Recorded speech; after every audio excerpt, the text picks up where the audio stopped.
Hello and welcome to Absolute BSS, the casual-petitive look at Bandai Namco's Battle Spirit Saga card game. We're back. I am Cameron, joined as always by Angel. How are you, Angel? Doing good. How's everybody doing? And Eric. How's it going, buddy? Hello, everybody. And we are back today to continue into spoiler seasons for Aquatic Raiders Set 3 for Battle Spirit Saga on the way, coming later this month. Man, I'm excited. We're going to be talking about the X rares of the set today. So these are all the big boss baddies for your tribal decks and kind of like your win conditions in certain decks. The higher end cost of cards, the coolest effects, and some of the best art that we've seen from the set so far, which is saying a lot because there's a lot of really awesome art in this set. There is. That's what I was about to just say that. I was like, have you guys noticed how almost every set, the art gets better and better and more like, holy crap, this is even the same game. Like I was comparing it the other day. It's just even like the SPRs from like set 1 to now, like holy crap, it's a world of a difference. So they're doing a good job at Bandai. And I'm excited for the next sets, Set 4 is right around the corner. I mean, we're done with this one, it's gonna be set 4. It's so crazy to be a part of a game that actually releases sets regularly, like on time. Yeah. I haven't had that since like Yu-Gi-Oh! I never played Magic super in depth. I know Eric does. But like Magic has a pretty regular release schedule, but I agree most card games are pretty bad at releasing stuff on time. Yeah. Yeah. I'm a Keyforge player, so we're like 5 years into that game's life with 6 sets for a variety of different reasons. But hey, I'd rather take that though, because Magic is like every 3 weeks. Here's something else, and here's something else, and here, and we're spoiler season. But I'm gonna throw this out as well now. It's like Jesus, I can't keep up. Yeah, that's always been my frustration with Magic is like I'm enjoying the new set, but then like the next set is being spoiled while I'm discovering the new cards, and I'm like, whoa, let's pump the brakes. Yeah. Like, let me play with these gingerbread men for a minute.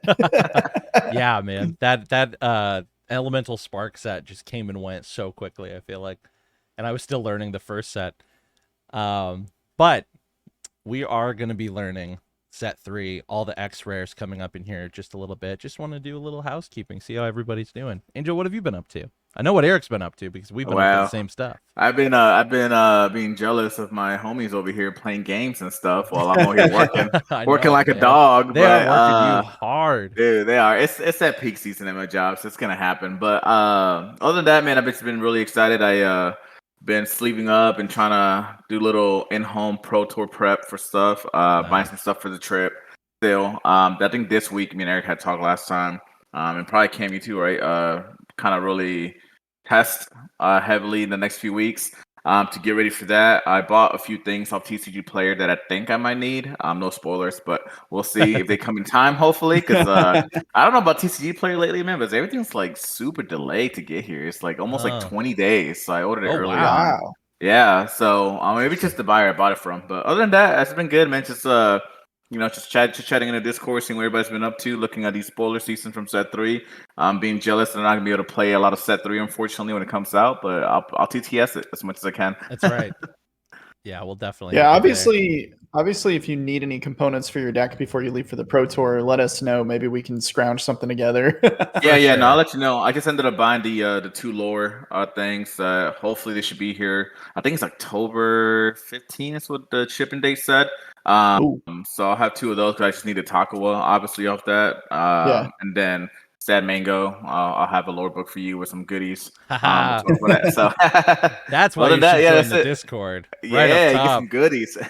Join the Discord. Follow the link in the description or in the show notes. Get in our Discord, and you might end up with some goodies too.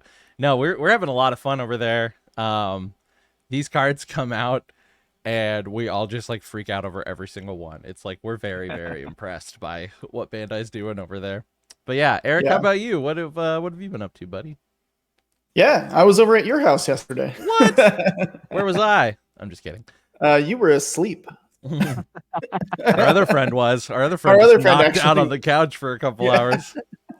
Our good friend Jonathan and I headed over to yours, and we played Robot Quest Arena, which love that game. Really, Angel. We invited you, but you weren't able to make it. I know. Who won? Who won on Robot?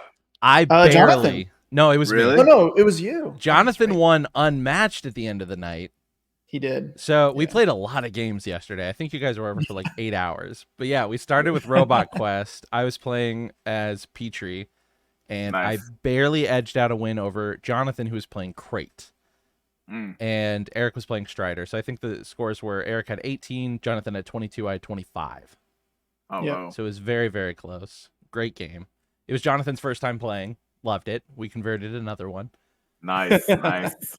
That game is just so good. The pacing Yeah. of it, the combat is it never feels too long and it never feels too short. It's just Yeah, the way they've balanced it, it's just such a good game. it's amazing. The time to kill in that game is great. Like you get set up, you get to use your fun stuff a couple of times, and then the game ends, and it doesn't overstay its welcome. It's true. I've never Yep. once felt like, man, this game is dragging, or man, that game went too fast. It's always like, that was 30 minutes. Let's do another one. And we almost did. We almost did do another one, but there were many games to be played. I think Yeah, we after that played we One moved to Piece. One Piece. Yeah. Yeah, because Jonathan was like, I'm just gonna close my eyes. Well, actually, we play tested my prototype of my That's newest right. game that I'm still working on. So that was good. And yeah, then we played One Piece. We played Lorcana, and we Three-person played Lorcana. That was cool. three-person Lorcana. My red green deck did really well. It did. I was playing almost mono blue, like 56 blue cards, and then 4 of the friends on the other side to let you draw cards. So I was going for the item deck. Was able to quest with Tamatoa for 8 in one Dang. turn, Yeah. but like Jeez. not enough, a little too much setup. Yeah. But we mathed it out, and so Eric played 3 cards that made me and Jonathan lose a lore. And the math worked out that if those cards hadn't showed up, and if if you didn't take Tamatoa off the board, I would have won that turn with that Tamatoa swing, because I had some other characters on the board. So it's neat what blue can do, I'm finding out, but it's not quite there yet. Maybe there'll be some set 2 support, or I just need to buy some more singles off TCG Player to fill out my blue. But Lorcana's cool. It works at 2 and it works at 3 very, very well, and I just assumed that it would work at 4 also. Yeah, I think it should. I want to say that when the developer was talking about it when it first came out, I think he said it could have been up to 4-player game. Just the way you turns and who you're going after, because you're just luring basically. It's not like you're really taking life points. I mean, you Right. could with red, Yeah. obviously, but taking lore away. But I can see that. And with 3 people, I'm sure it's fun. A little bit of commander style politics going on. Like, hey, I'm Yeah. gonna take that out. Yeah. It's like Yeah. we need to gang up on this person who's doing too well. Like, we need to bite a bullet into Mad Hatter a couple of times, please. Yeah. I love Mad Hatter. Mad Hatter's so good. Great card. Yeah, I Yeah.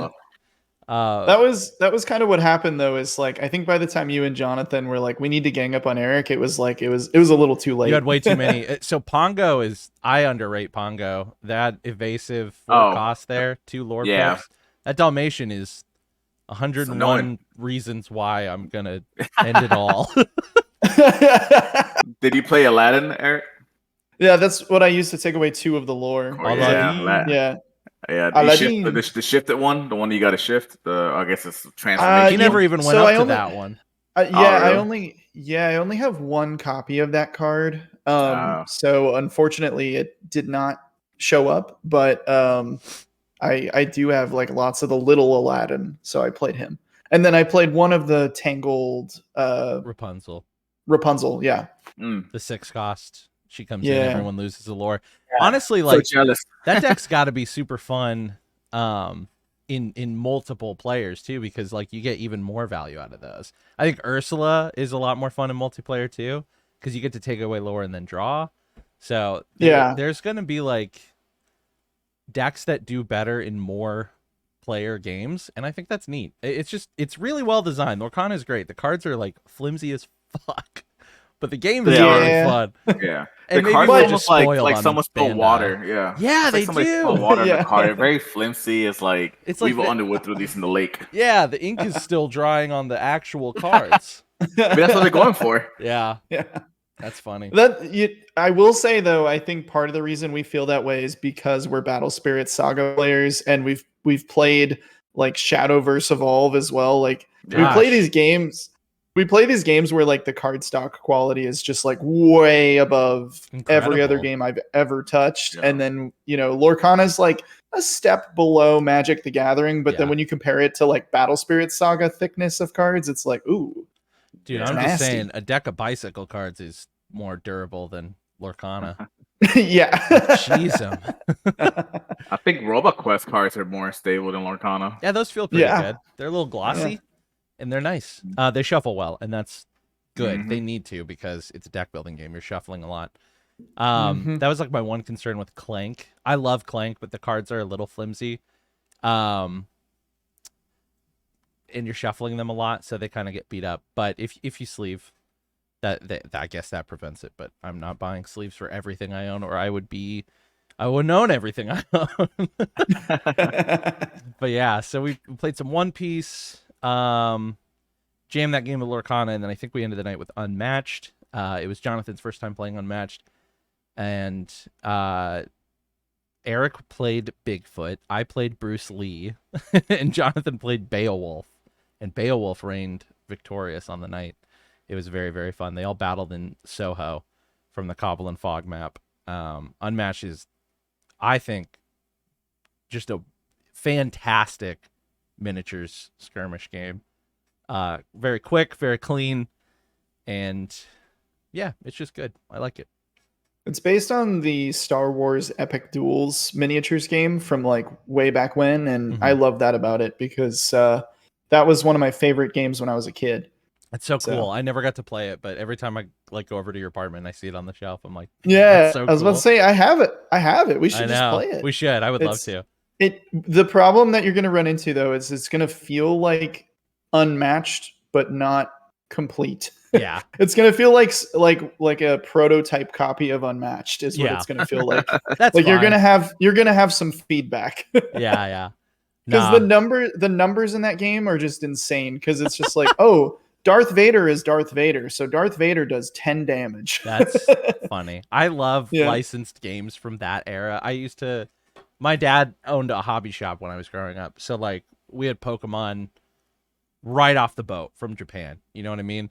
And so like he would like sell some other stuff in there too. And one of them was the Star Wars Episode 1 Phantom Menace trading card game, literally just from that one movie.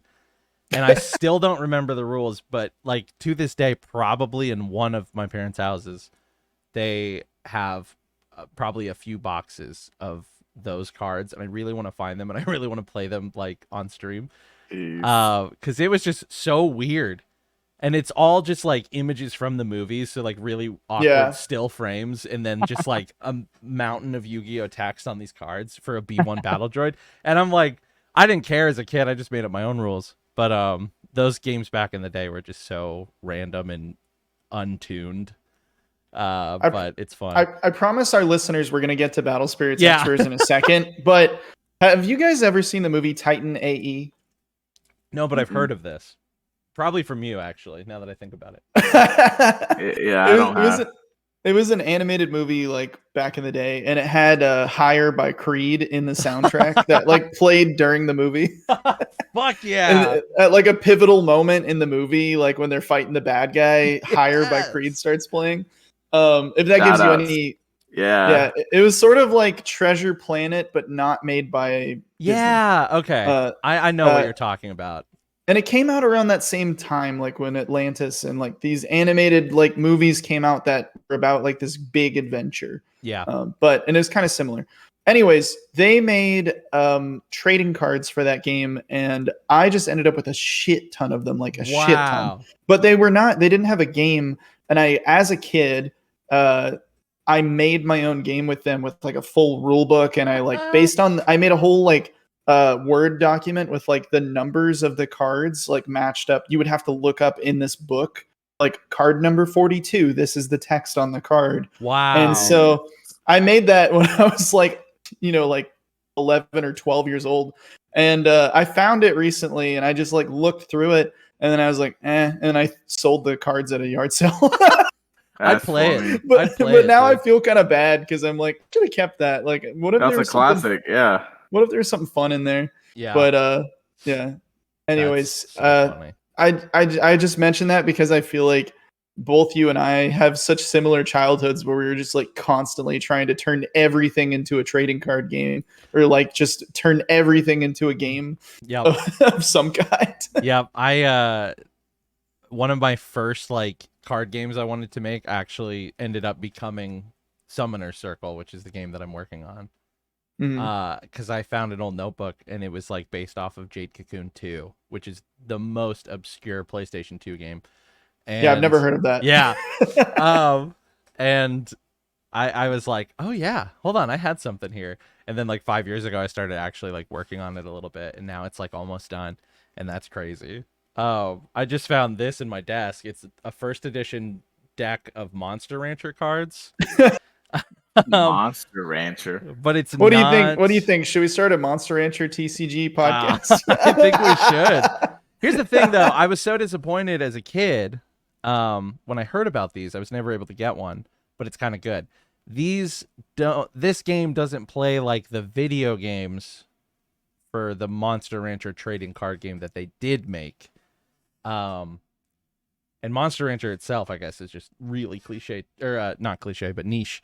And I really want physical versions of the games cards, because that was really cool. It's like you built a deck based around 3 different monsters, and then you would use your cards as resources, and then you would pay guts to use attacks from your hand, and they would do damage to one of your opponent's 3 monsters, and whoever knocked out your opponent's team first won. And like they had a Game Boy Color game and a PlayStation game, and they were both incredible. But they never made a physical version of that card game, so I need to do that. I was gonna say you should just do it. Yeah. Just print them off. Who's gonna stop me? No one. No, yeah, no. At least, I at the have no very enemies. least, I could probably make a TTS mod and just play it digitally with whoever wants I'll to play it. I love It's Monster fun. Rancher. Yeah, it's super cool. Well, Wow, should what a we tangent. talk about a We card should. game that does have real cards that we can actually play? Yes, that we're going to Atlanta for in December. Yes. Which, by the So way, the 3 of excited. us need to buy our tickets for that. Yeah. I'm I'm still on the 50-50. I hope I don't have to work. That's December, right? That's true. Yeah, December, yeah. First weekend in December, I think. But I want to, because I would love to play set 3. So. Yeah. Oh, one more thing. I'm so sorry. This is very quick, and it's Battle Spirits related. All right, Angel and go for I it. played our first game of Battle Spirits Oh, together. yes. In the break Yes, we between did. last episode and now, we played 3 games, I think. Yep. First game was Yellow versus Purple. And then I think the other 2 games I was playtesting a Blue Red and then like a Blue Green.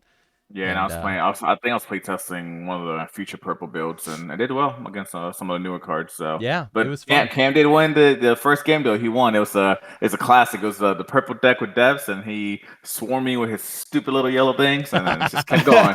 he just like I would blow up the board. He go wide again and go wide again. It's like, jeez. I felt good. But, I think at one point, like I had 2 freestalls and Cathedral was level 2. So like when something would bomb, I was ramping 1 and drawing 3, and so just chump blocked, filled the board, put the God Beast Behemoth down, and was able. Well, I to think that game secure too. a I win. had like 2 depths, and I was drawing like crazy for every attack you had. Yeah. And I drew absolutely. I think I had like 20 cards in my hand. Yeah. And I drew absolutely nothing that I needed. I was like, wow. Oh man, I'm so glad they banned this card. Yeah, it's so broken. I think you were at a point where you were like, if I can just draw into the dragon, the first dragon. But then Dragon you just never saw him. I don't think. Saw him. Yeah, I think he you was had at the like bottom. 3 Yeah. Baculus in your hand, and you were 8 cards away from Dragon. Yep, that's all I needed. They need to create a search card or something like that. Like look for 1 spare or something like that. Yeah. I was like, I think I activated this turn because I was so desperate. I think I did like Star Blast. I think I purposely attacked with the Dragon Naga just to keep trying to draw into the dragon, and nothing. It was all dead cards. I'm like, darn it. That's all I needed. I needed more wipe. I've been replaying the Pokemon trading card game, Game Boy Color game on NSO, and there's literally a card called Computer Search, and I might be getting it a little wrong, but basically I think you discard a card, and then you can search your deck for any card and put it into your hand. Jeez. And that is so fucking stupid. Yeah. I love it. I think Yu-Gi-Oh had, I forgot what it's called. Yu-Gi-Oh has something similar where like you pay the cost, but you can search for whatever you needed, and it's literally whatever your situation was. I'm gonna grab this card then. Like it was so. I mean, cards like that are so broken. Yeah. Like you can get out whatever mess you need. I don't mind a search card as long as it has lots of restrictions on it, because it really limits the design space that the designers for a game can possibly have. Because it's like anytime you're designing a card, you have to think about what if somebody can search for this on turn 2. Yeah. Like yeah, Pokemon dialed it back. I've never seen that card reprinted or anything like it. Thank God. And like one of them, even like Pokeball back in the day, was like flip a coin on heads, search your deck for a Pokemon. Now it's flip a coin on heads, search your deck for a basic Pokemon. Basic, yeah. But that still works pretty well in the current game because all of the VMAX cards are basic. So they like start with 320 health and you just put them on your bench and power them up. Anyway, I'm sorry. I took us off the rails again. Battle Spirit Saga. I just woke up from a 3-hour nap, y'all. So I'm good to go. I've been streaming spooky nights. I wanted to talk about coin flipping in card games because I hate something the concept of coin flipping in card games. But I also like it because it can't be manipulated. Yeah, it's 50-50. That's it. It is a true 50-50, but I think RNG like that is dangerous. I think the opposite. I think it's very often manipulated. Like, I feel like that's why I don't like it, is that the person flipping the coin, there's no agreement about how to flip a coin. That's a good point. Physically, and I just meant like digitally it's great, but physically I hate flipping a coin because it's like it's messy. If it lands on the floor, do we count it? If it lands on the table, do we count it? Do you have to pick it up and flip it over onto your arm, or like, because people have all sorts of different ways of doing it. And then I feel like games that involve coin flipping, you're always playing with a little kid and they're always fucking cheating. Yeah. Or that one friend who always cheats too, still to this day. Has a special coin that flips. That's why just do a die roll. If you want 50-50, just do odd even. Yep. Like that's how I feel about it. But anyways, Battle Spirit Saga.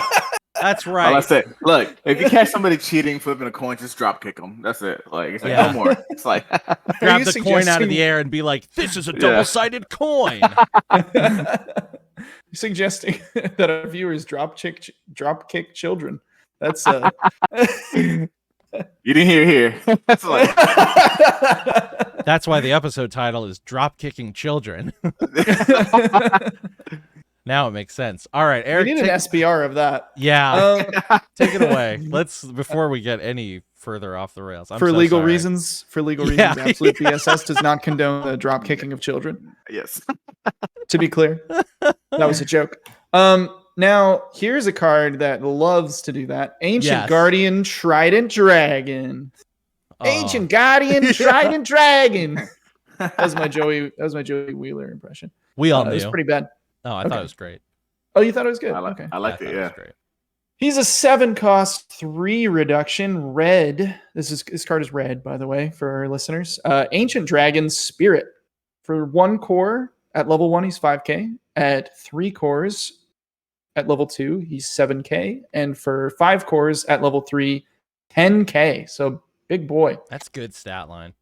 Flash Awaken. So this is not a Star Dragon, but it does have the Awaken mechanic. So at level 2 and level 3, during your attack step, at the start of the step, place 2 cores from your trash that are not a soul core onto the spirit for every ruby sanctuary you control. So this is one of the cards. We're going to see a few of them at X-Rare that are this like Guardian type.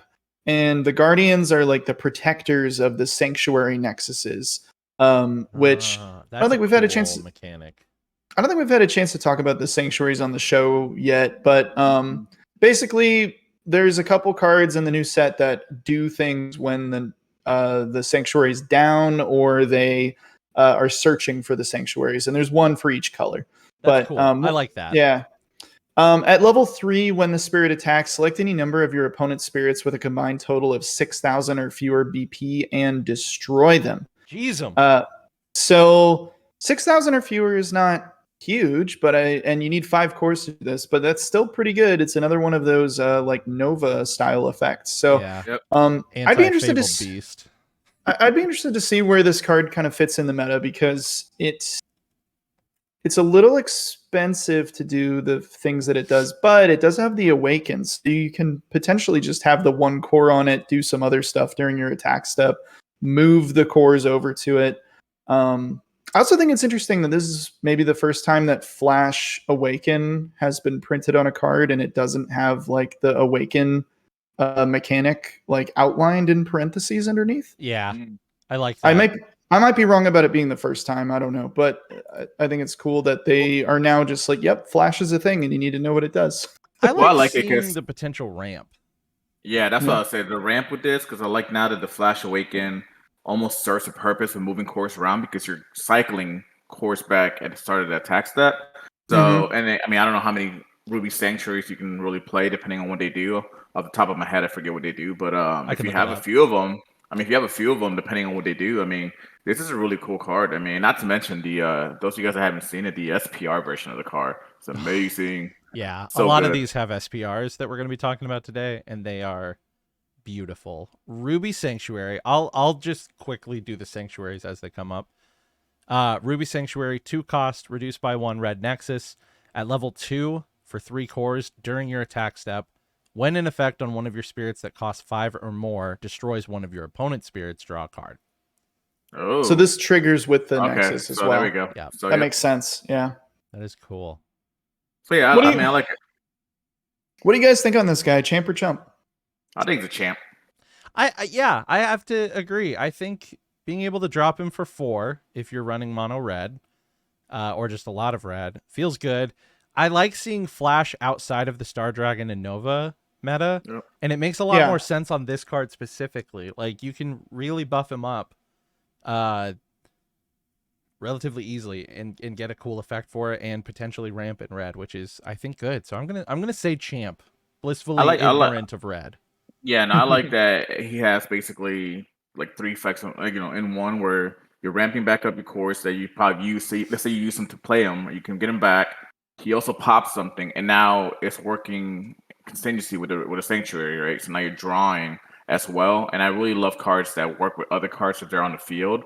It kind of builds that synergy together. So I think it's pretty cool. It's I a think good comeback card. You know, like, also, like, if you're like down to just a couple Nexuses, maybe a couple of little red guys, you pop him on the field, you might be able to even out what your opponent is doing, depending on the colors that they're playing. I like him. I think he's cool. Yep. He He's a built-in volcanic break. So True. Yeah, I was gonna say he reminds me a Yeah. little bit of Dragno King. That too, yeah. From set 2. Yeah. And I like Dragno King. I just never found a space for him. But this one, because it does give you a little bit of the ramp and it has the flash to be a little more versatile, maybe this will find a nice home in a red deck that's not pterosaurs Yeah. or Star Dragons. It could also go in Star Dragons. I don't know, but Yeah. I think it's cool. Yeah, I'll say champ. I'm excited to play with this one. I'm definitely going to try it out. Yeah, it's cool. All right, Angel. I've been waiting All for right. this specific trait, X rare, for a minute. Go for it. Yeah, so this beautiful card, Blaze Lion Colemane. It's actually another red card. It's an 8 cost Emperor Beast with, what is it, 3, 4, 5, 6 cost reduction? Yeah, with Yeah. 6 cost reduction. So at level 1, 2, and 3, when this spirit attacks during this turn, this spirit gains 2,000 battle points for every spirit you control. And at level 2 and 3 during your end step, at the start of the step, draw cards until you have 3 cards in your hand. The PP line is pretty good. At 1 core, he's at 6,000. At 3 cores, he's at 8,000. And 4 cores, he's actually at 10,000. So he's a pretty big guy. I mean, yes, he's sort of expensive, but honestly, you're playing mono red with this. Super cheap. And the ability to, if you have no hand, you constantly get to have at least 3 cards in your hand. And I think anytime in any card game, cards like that, I love. Hearthstone has a few cards that are like that. At the end of the turn, if you did so much damage, draw 3 cards in your hand. Like, I love always being able to draw. So I like it. I love this because he's basically, not exactly, obviously, but it feels like God Beast Behemoth to me in yellow. Yeah. This is the red version of that. This is I get to run Flame Weasel finally. I get to Yeah. run all Yeah. my cute little 2 cost Emperor Beast guys. and get rewarded for going wide with little things in Yeah. red, and pair that with some really powerful removal that yellow doesn't always have. So I'm really excited to build a very off-meta deck built around this guy and try to make that work, because I do really love red. I love the draw power of red. Like, I don't need a Blessed Cathedral in red. I have tons of draw to flood with these little Emperor Beasts and stack big Blaze Lion Coalmains. I'm pumped on this guy. Raptidon being banned, now I'm like, yeah, that's Makes probably a the right lot of move. sense. Yeah. Yeah. Absolutely. He would be a 4 of in this deck. Whatever you're doing with this, over Raptidon would have gone in there. Yeah. This is such an aggressive card. I dig it. I am really excited to play around with this. I also think this could go in the Pterosaur build. Oh, I for don't sure. know Oh, where yeah. it fits in there. You have the Emperor Beast trait, and you could potentially play this for 2. Yeah. So it's similar to Gigano Rex in that way. Well, and his stat lines are so Good. impressive. And he gains 2,000 for each other spirit you have. So literally, He's even if you had uncapped. even if you had him at level 1, easily can get to 10,000 depending how many spirits you have. So Well, it's and just at level 1. it's not every other either. He counts himself. Yep. Oh, So Yeah. when he's he really- attacks, Oh, so he's really at 8. By himself. He's he's at an 8K. 8, 10, So, 12. Yeah, like yeah. he's good. Yeah, we're going to see a lot of this guy. Yep. I'm going to build a deck immediately after this episode. The thing I like about this card as well is just like, even though it's not, it looks like if it was SPR. It just, the artwork for it is so defined. It's so like in your face with a color aurora. Like, it's such a dope card. As soon as I saw it, I was like, man, that guy looks super cool. Like, it rules. You know what's weird about some of the red Emperor Beast cards is they look like cards that are other colors. I don't know how to explain it, because there's like I the know what you Emperor mean. Beast the Emperor Beast Leon looks like a white card sometimes when I look at it, and then this one looks like a purple card. Purple card. Yeah, I thought it was purple at first. I was like, it's a red card. Like, Yeah.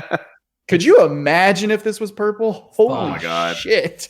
Oh my goodness. Hey, talk about drawing. Let's keep drawing, baby, and popping. Yeah. Bunch of Camelot Knights. Like, let's go. That's so good. Is it my turn? It's my turn. Cam's. Oh, yeah. That's right. I did the first one. My bad. So we got our Nightling mommy. Yeah. Ancient Castle Guardian Nocturna. So this is a 7 cost, 3 reduction purple spirit Nightling trait. At level 1, 2, and 3, while the spirit attacks, curse. Straight up. Level 1, 2, and 3, when destroyed, select 2 of your opponent's spirits, remove 1 core from each of those spirits, place them into their reserve. Place a core from the void into your reserve for each of your opponent's spirits destroyed by this effect. So kind of like the dragon, but in death. And a little lower, but so not like the dragon. At level 2 and 3, when this spirit attacks, you may exhaust one of your Amethyst Sanctuary Nexuses to select a spirit card with curse from your trash and summon it. So Void Lord? Yeah. Yep. And summon it as in like not paying the cost, I'm assuming? Yeah, I don't think you... Well... You just have to put a core on it to keep it alive? I would say, yeah, just put a core, but, it's Battle Spirits. The words are sometimes left for interpretation, so... I bet you do have to pay for it. I bet is it similar to the wording on, like, Beldegor? Let's find out. Let me check Beldegor real quick. Gotta find him. Because if you can just summon anything with curse out of your trash, yeah, that's Void Lord all day. Beldegor. Beldegor says the immortal effect says you may summon this spirit card from your trash when one of your other spirits that costs 4 or 5 is destroyed. That's what Beldegor says. So summon means you do have to spend. So probably have to pay for it. Yeah, you probably have to pay for that. And then real quick, Amethyst Sanctuary, maybe that helps. It's a 2 cost, 1 reduction purple nexus, level 2 for 1 core during either attack step. When a spirit is destroyed, view the top card of your deck, discard that card, or return it to the top of your deck. So I guess in the case of this, no, her when destroyed effect is different than that. This is a weird one. This is a weird card. That is weird, yeah. She's hot. That last ability, like, there's definitely something to that. Yeah. I'm sure this will click with me at some point. I mean, like, I guess that's good to threaten with curse and then just bring out a little, like even a Camelot Knight with curse and then continue the attack is good. Maybe I'm Oh, it's trying kind of to like break it. it's kind of like a swift purple curse Yeah, spirit. because you'll crash, then attack, get it back again. I mean, as long as you have the course for it and pay for it. And then one thing I noticed with this set, at least for purple, which I like a lot, it's very heavy on curse. Yeah. There's a lot of other magic cards that I think I sent on Discord one day that you can activate curse on your turn or on your opponent's turn, which I love. It's like a counter. So I don't know. I think this card it's weird the way it reads, but I mean, like anything, it definitely has a purpose at some point. Could she potentially loop a second copy of herself pretty She easily? can. If she's at level 2 and attacks, curse, dies, takes something with it, removes cores from your opponent, kills them, and ramps a couple of cores, then target or exhaust the Amethyst Sanctuary, targets another Ancient Castle Guardian Nocturna, summon it, and do the same I don't thing. think you can because she only has curse while she attacks, right? So or how do I read that? Right. Yeah, no, you're right. Yeah, So so she maybe she could attacks target something her. like bigger than her or has to Yeah, you could be chump target. blocked. I guess she could Yeah. loop a second So- one. I don't know. Maybe that's something. Someone smarter than me and who plays purple more than me is gonna figure. I need to her look out. into it. Yeah, I need to look into it because that's like I've seen other cards in this set with a lot of core removal effects as well, and with the curse ability. So there's definitely a little spicy combo with her for sure. At the very I mean, least, she can recur Maduke if you have the Yeah. cores. yeah, Yeah. So if they Which that's somehow good. if they somehow get rid of Maduke, you can bring her back, and then your opponent's just gonna forfeit and walk out of the building that you're in. But yeah, all right, that's her. Anything else? I like her. No, SPR version of her, amazing. Probably one of the better artworks I like so far as well. Yep. So she looks good. I like her. Weird wording, but I'm sure it'll make sense once we play test and really start digging into. Oh, okay, this is how it works. So Yeah, I'm interested to see what this comes is one of those cards that reminds me of like when Maduke first came out. It's a lot of text. Yeah. It's like, all right, cool. And then when you play it, it's Yeah. like, oh wait, it actually does this, and this means this. So You I think need this is gonna be like a context. Maduke. Yeah, I just need to look into it, read it, and really analyze what it wants to do. Yeah, Someone's gonna break it. I agree. Someone who puts the time in is gonna figure out something cool with it, I'm sure. This is another tribal X that I've been waiting for. This next one. Viper Dragon Swan Swan? Yeah, Swan. Falun Yeah. is a 6-cost 3 reduction purple serpent spirit. So cool. When does level 1 for 1 core 3k, level 2 for 3 cores 5k, level 3 for 6 cores 9k. At all 3 levels, when destroyed by opponent, your opponent selects one of their refreshed spirits, remove 3 cores from it, and place them into their reserve. That's pretty At all cool. 3 levels, when it attacks, it has curse. And then at level 2 and level 3 only, during your attack step, when one of your serpent spirit attacks, you may select one of your opponent's exhausted spirits. Your serpent spirit attacks it. That's So cool. 'Cause there's they've some really serpents with curse. solidified this like attacking exhausted spirits Yeah. thing as like a core mechanic that purple has now, Yeah. because we've had that in the past, but I feel like we've seen a lot of that in this set. So that's interesting. I What's love cool it. with this, it's like it has curse, right? So now attack your exhausted spirit, it's automatically going to get destroyed, whether I have higher Oh, yeah. BP or not because of curse. But now I could see this, even if he does get destroyed, I could see this in tangent with Ancient Castle Guardian because now you bring him back. Yeah. I If like you Nocturna. Yeah, exactly. I was just about to say So- that. Yeah, Nocturna bringing back serpents because they have Yep. pretty good reduction costs on them. That makes a lot of sense to me. Yeah. if you attack an exhausted spirit with this and it dies because it doesn't have enough BP, does that count as being destroyed by your opponent to trigger the first effect? That's a I good think- question. I think it does. I feel like it because would. Yeah. BP. Yeah. I know somewhere in the And comprehensive. especially rules for with it. the way the wording is, because your opponent selects one of their refreshed ones, it's kind of encouraging you to bomb this into a big exhausted thing, curse kill it, and then also remove a refreshed spirit. Yeah. I like that. You know what? I'm actually super into this. I've been wanting to build. I have a serpent deck ready to go, and I've been like praying for the day that this guy comes out. And I think Nocturna. that I think a few key things have happened to where serpents are going to be a thing. One, depths is banned, so Yep. you have free reign to use whatever serpent related nexus or whatever you want to do. Yeah. And then two, we've just seen a lot of really good serpents starting to come out. So I could definitely see a purple serpent deck like really take hold in the meta. There are some good Yeah. serpents back in set 1. They're, Yeah, they're a there lot is. of them are Absolutely. textless, but they are like free if you're flooding with serpents. Well, there's the boa that like has the same ability With as the the soul core. Dragonaga. Yeah. Yes. Yeah. So, yeah, and I'm reading here the rule, comprehensive rule says that when comparing BP, the BP of the two battering spirits are compared, and the spirit with fewer BP is destroyed. If your BPs are equal, both spirits are destroyed. So it gets destroyed. So I'm assuming the effect will go off by your point. I mean, it's weird, right? Because this is by your point, right? Is this wrong? Yeah, Yeah. that's my question is like, does that count as by your opponent? I think Because I you're guess- actively I guess- making is the spirit with the higher BP destroys the other spirit, right? So if And that's it's your your opponent's opponent's spirit, I would think so. but I chose to attack into it. And that's Well, what's confusing me. Yeah, but Yeah. because of an effect that like shakes up the rules and lets you. I Yeah. really think that is the design sense. I know there's a lot of text on these cards already, but I really wish there was just a little bit more to clarify. Yeah, like It would almost be more clear if they intended to do that if it said when destroyed in battle or Yeah, something. yeah. Like I feel like During that would make it more combat. clear. Yeah. That's a but good I don't point. know.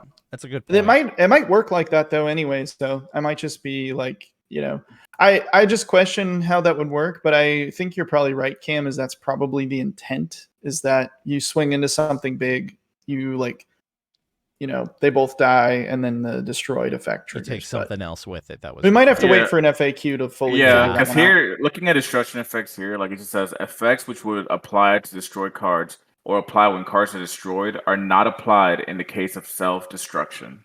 I So, wonder if that would count as self-destruction. So destruction because you're purposely attacking.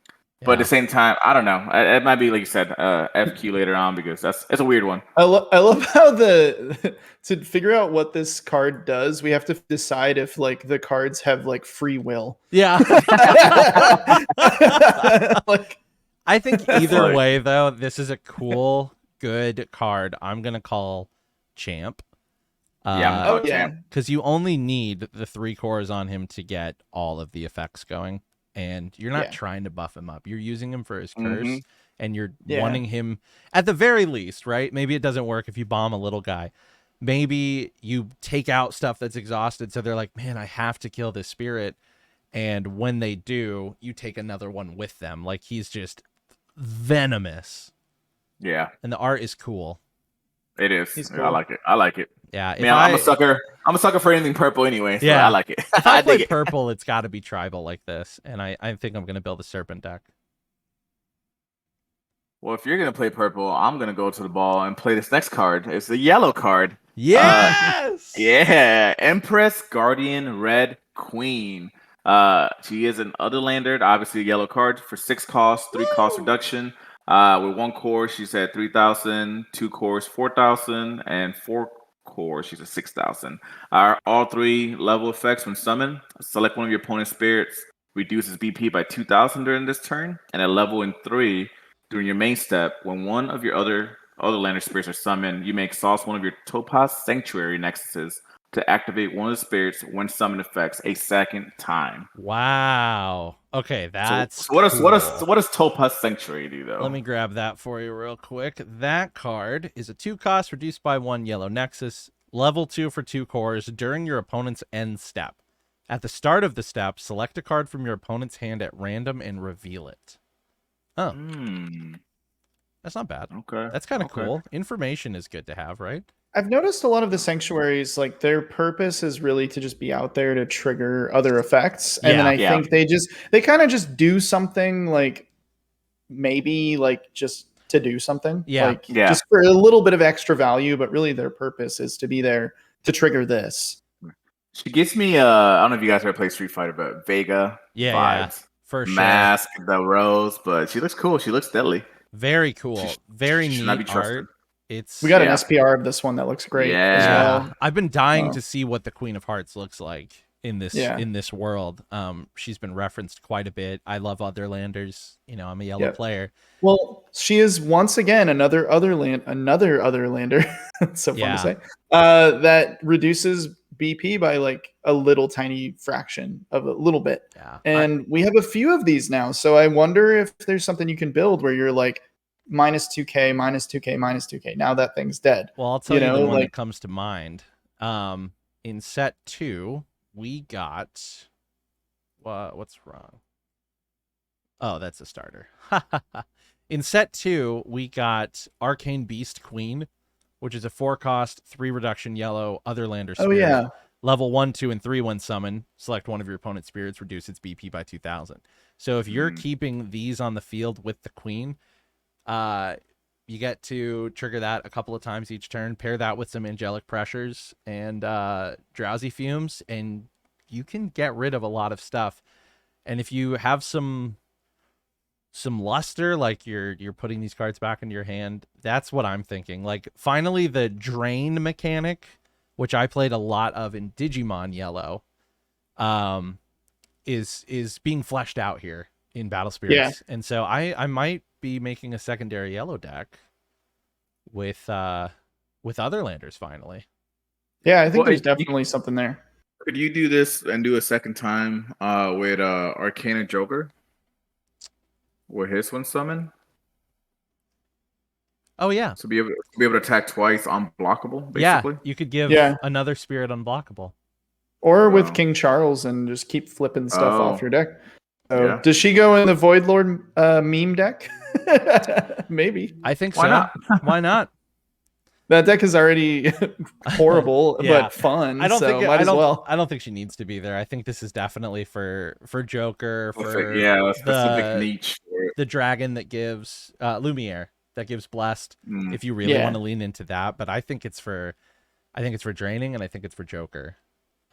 Which is cool. I love the Otherlander spirit type though, so I'm excited to build an Otherlander Yeah. deck with this Yeah. for sure. Well, I mean, and I just love Alice. I play 4 copies of Alice in any yellow deck anyway. I know Yeah. she doesn't really pair with Red Queen, but like they're both Otherworlders or Otherlanders, and they both do some really fun stuff. Yeah, to me, a yellow, like, I mean, I like Fable Beasts, but Otherlander's always been like They're just cool the looking. archetype that I like. You know, Yeah. their play Yeah. style, what they do. You know, like you said, they're cool looking. So I'm excited for her. And like, you know, I think I played yellow maybe 5 times in my entire year of Battle Spirit playing. And but this is something, I mean, once yellow gets really spicy and gets those finishing pieces it needs to really be competitive, like I wouldn't be surprised if I try some yellow as well. So Yeah, Red Queen could be what Otherlanders need. We'll just have to see. we could we'll see. For her Um, beauty rose. I'm looking at Otherlanders right now with their one summoned effects. The Card Soldier Pentan lets you select an Otherlander spirit from your trash, return it to the top of your deck. The Cheshire Cat lets you reduce the cost of the next yellow magic card you use from your hand this turn by 1. That's pretty good. Cam's looking at Otherlander brothers from other mothers. Otherlander mothers. Arcana Princess Anne from set 2 that we talked about as like, man, this could be good. During this turn, when one of your Otherlander spirits is destroyed by your opponent, select one of your opponent's spirits, reduce its BP by 1,000. Oh wait, no, that one's weird. When one of your Otherlander spirits is destroyed by your opponent during this turn when summoned, why would they be destroyed? That's dumb. That card has always made like no sense to me. Yeah, I'm angry about it. Yeah, I don't understand that. Oh well. But yeah, It'll so be it'll be revealed to us someday. Some other Otherlander Yeah. will show us the way. there's some stuff there for sure. Cam, you should talk about this one next. All right. Sorry, I was building my Otherlander deck. No, but I know you're excited about this. I guy. am. I'm so excited about this one. Yeah. Okay. 10 Millennia Turtle Genbu. This is an 8-cost, 4 reduction, yellow Fabled Beast Spirit. Level 1. I forgot to read the stats on the Castle Queen. Level 1 at 1 core is 5k.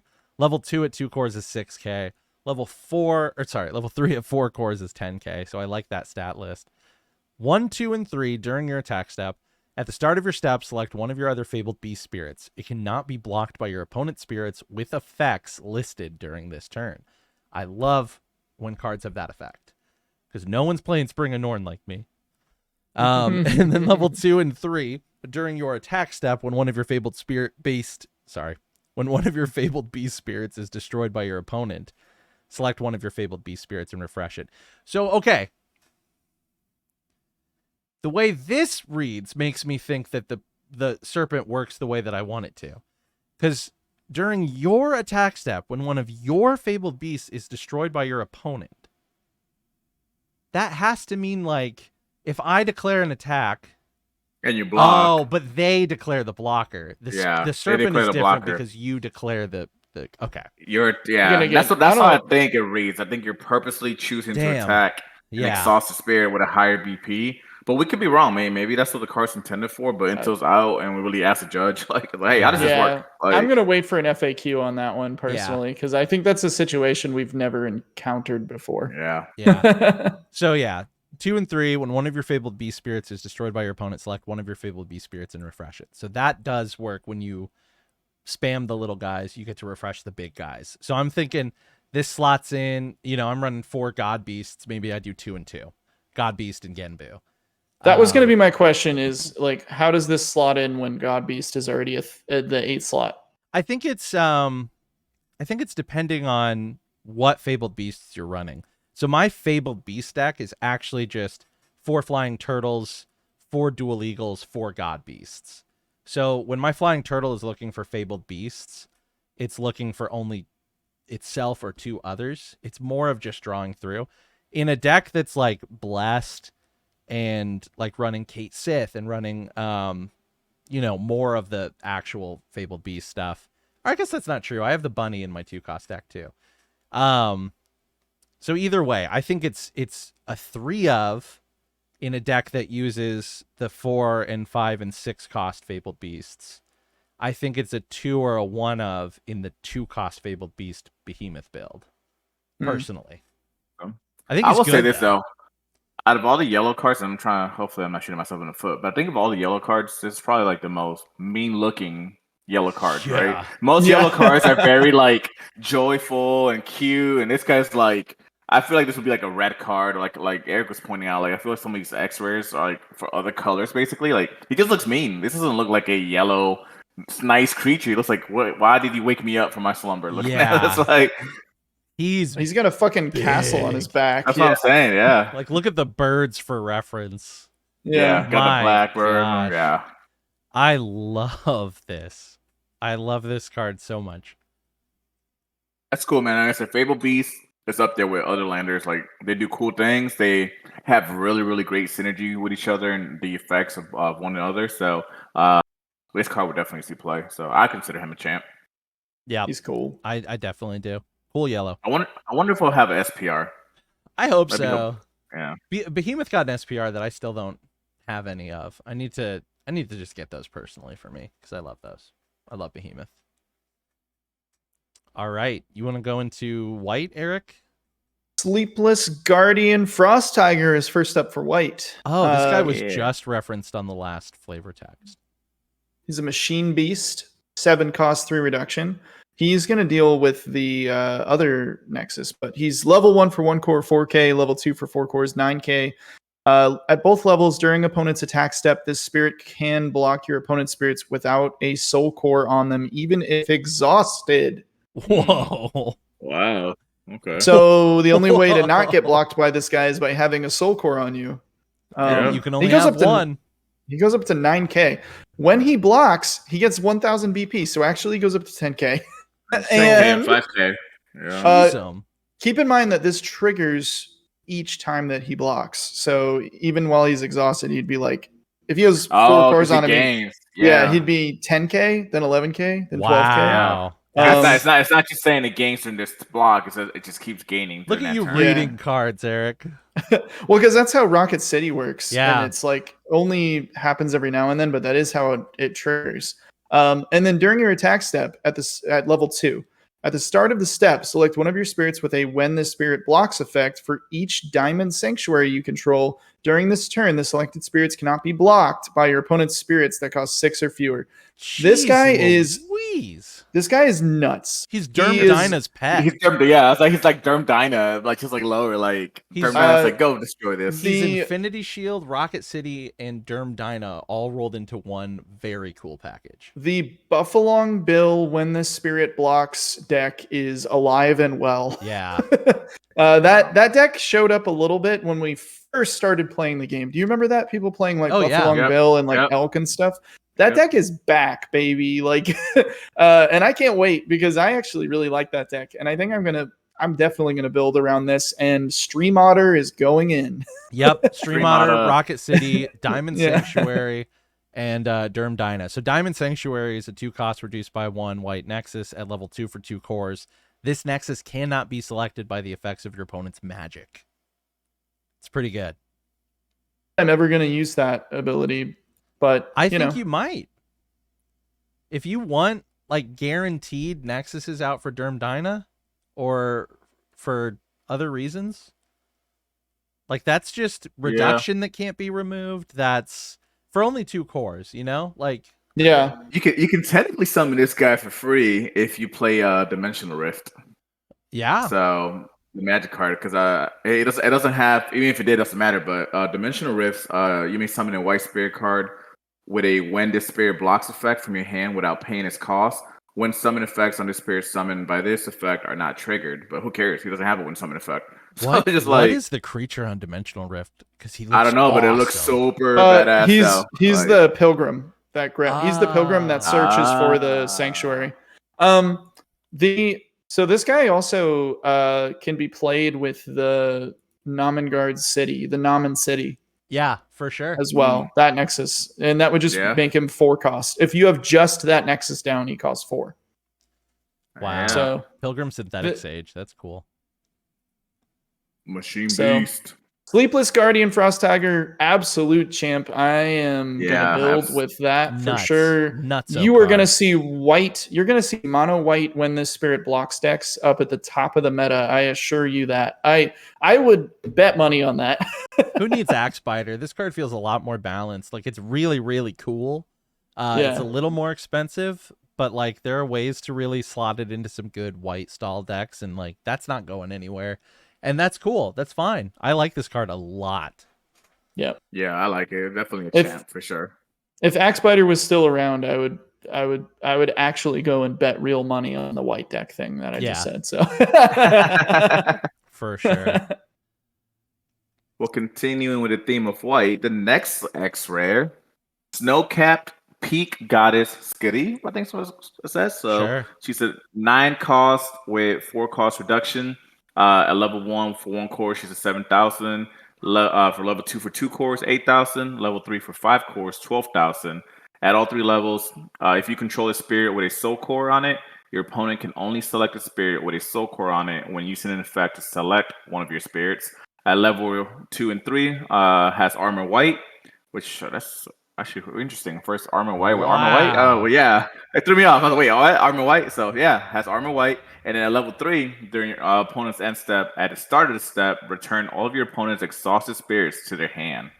So, yeah, you punish. You want to attack, you're going to get punished. The fuck? Or mix it in with Thorn Prison. Thorn Prison, exhaust them, and the turn, bounce all that crap back to your hand, make you spend course again. What the fuck? No cap, baby. No cap. So you drop her down, you put the soul core on something else so that if they want to kill her, or bounce her or whatever, they have to select the other thing. Yeah. They can't even bounce her because she has armor white. Yep. What the fuck? Yeah. She's a goddess, man. Don't mess with her. She ain't playing around. Cam, you know what you need to do? You need to let it go. I'm not going to sing anymore. We're going to get DMCA'd. Yeah, it was she's an ice princess. We know she's going to be an ice princess, but I forgot to say her archetype. She's an ice princess. So what the she's fuck? Very flavorful. So, I like her. Great art. White's looking good. Yeah, White's looking good. Elsa's coming soon to white decks near you. My gosh. Yeah. I mean, between this and the Frost Tiger, it's like back to back, like White saying, "Yeah, we're gonna control this and we're gonna punish you as well." Feels like set 1 all over again, man. I'm like afraid to look at White sleeves. Yeah, Jeez, that's a very good card, I think. I'm building a white deck for sure. I think so. yeah. Goodness gracious. Getting back to my roots. Yeah, I gotta find some yellow shit to get around this bullshit. My green aggro deck is gonna die thanks to blue, so I gotta go back to white. So I have to drain the spirit that has a soul core on it first, then drain her. Then try Of to like her, yeah. potentially 12k. Easy. Yeah. Jeez, And if you don't, and you try to push, you're gonna get punished for trying to attack or exhausting your spirits. Yeah, I think So luckily she is expensive to slot into a green deck, but slotting green support in a mostly white deck is gonna go really far with her. Oh, Even just all needle shot. all you do is you put Worker Ant-Man and Thorn Prison into a white deck, and you're good to go. Yep. That's all you really Which need. people do. Yeah. yeah. Worker I mean, that's all I- Ant-Man's that's all I probably in did, there yeah. already anyways, you know? This is brutal. This is a brutal card. Wow. She's a princess, man. She ain't messing around. That's nutty. Okay. Well, let's move on to this next one. This is a green X rare. I love the art on this card. Yeah, this one's really cool. It's giving Shadowverse. I was about to say, Yeah. it reminds me of the fairy Aria deck. spirit. Yeah. Yeah. Which I love the art on those too. Those are cool. I do too. So this is a 5 cost, 2 reduction, green Leaf Kindred Spirit. Level 1 for 1 core, it has 3k. Level 2 for 3 cores, it has 5k. Level 3 for 5 cores, it has 8k. Level 1, 2, and 3, when summoned, place 1 core from the void each onto one of your Emerald Sanctuary Nexuses and this spirit. Huh? Place 1 core from the void each onto one of your Emerald Sanctuary Nexuses and this spirit. Oh, okay. She's like a ramps Heaven's too. Cloak. She's like a Heaven's Cloak butterfly, but if you also have the Nexuses, she puts cores onto those That's as well. nuts So, that she ramps herself. yeah. Because then you can just move the core off your Nexus onto her. That's Yep. a Yeah. lot of ramp at 5. Even if you don't have any Nexuses down, I think it's still pretty decent. It's another free core for But if you yeah. do, she like pays for herself Yeah. almost. That's nuts. Okay, and then level 2 and level 3.